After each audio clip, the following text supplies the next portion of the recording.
Hugo, I wanted to bring you back in there on this point about Britishness. We talked about international fashion brands, and you made the comment about Zara, of course, and H&M, and Nigel mentioned bestseller. But wonder what your view is on, is there an appeal of Britishness and British fashion brands in particular?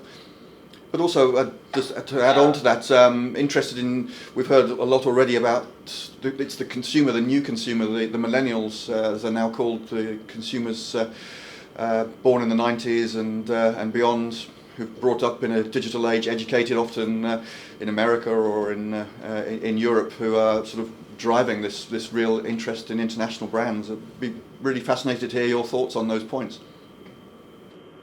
Sure. Well, definitely. I mean, I personally am a very big fan of Croquet and Jones, so for sure. And I was in Europe this October, and there was the tax refund line, and it was full of Chinese consumers who were probably my mom's age. So yes, the purchasing power is definitely there, and they do like European or English brands.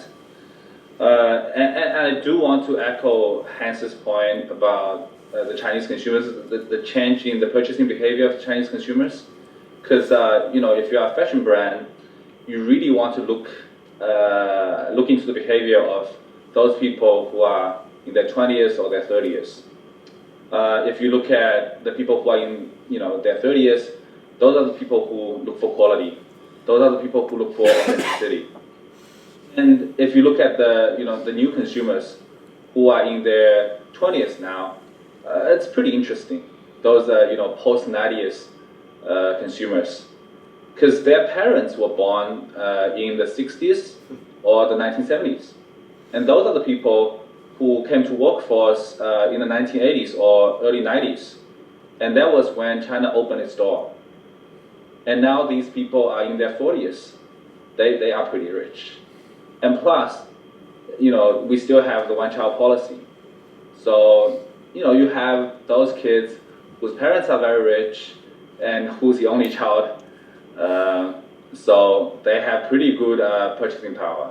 And they look for, individuality. They want their own style. So even if you are a new brand, even if you are a brand that is not well known here, I think you still have your chance.